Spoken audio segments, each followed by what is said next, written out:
April 15th, 2013. I decided to start this diary as sort of a tool for venting. My name is Lizzy. I am 19 years old and my hobbies include reading, doll making, and killing people. Not sure how many people I've killed, but much more than the number of dolls I've made.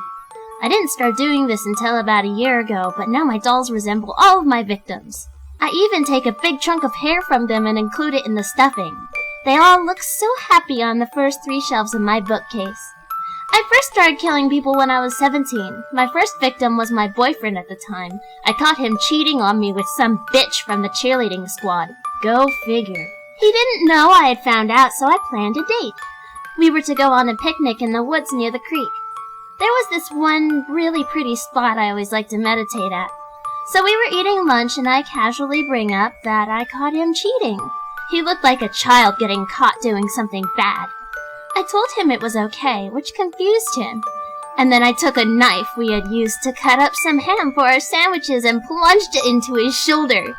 Of course, he was scared out of his mind and he tried to run, but I wanted to enjoy my first kill. You know, they always say your first time is special. I had stabbed his other shoulder to weaken him as he screamed and cried, saying how sorry he was. I laughed, stabbing his left thigh. He still tried to struggle, but I was pinning him down now. "Oh, honey, smile," I said sweetly to him, and then carved a great big smile from the corner of his lips to his ears. "That's better." I leaned down and got very close to his face as he was crying. I slowly raised the knife and brought it ever closer, hovering over one of his eyes.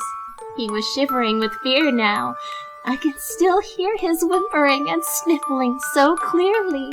I very, very slowly began to carve out his eyeball. I didn't want to damage the eyeball itself, so I had to carefully slice around it at angles. My boyfriend was writhing and screaming, and I told him to shut up or else I'd screw up my dissection. At last I managed to cut through all of the tissue and pried out his eye.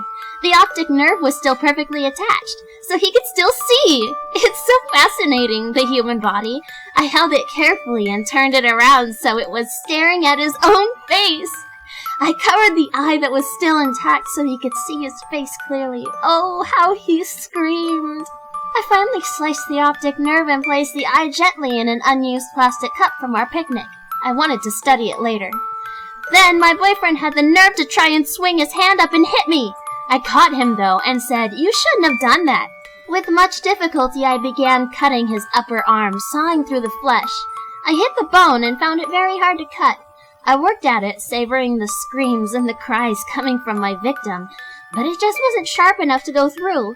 I decided instead to move down and slice open both of his Achilles tendons so he couldn't walk.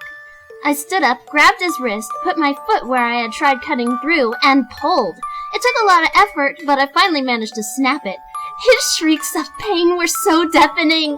But I was getting bored, so I cut open his stomach and started pulling out his least vital organs so he might be conscious enough to watch his own organs being ripped from his body.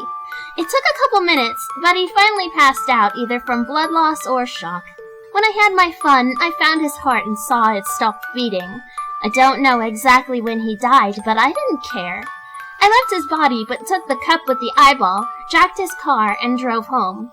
There, I started dissecting the eyeball and studying it. I love biology, and the eye is one of the most fascinating parts of an animal. I learned so much! Next to go were my parents, much in the same fashion.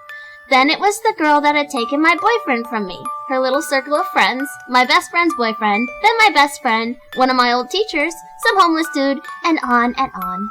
I've killed people I've known, cared about, hated, and people who were complete strangers. Funny thing is, I'm so careless. I leave loads of evidence, but I've never even been suspected. I rarely need to move, and I'm taking night classes at the community college. I never allow myself to get attached anymore. People are just walking sacks of meat waiting to be slaughtered in my eyes. I've kept many organs and bones to dissect and learn about, including smoker's lungs, a kidney that still had kidney stones inside of it, a pregnant woman's uterus that had a 5-month-old fetus inside, a cancerous liver, and even a teratoma I found on a woman's ovary.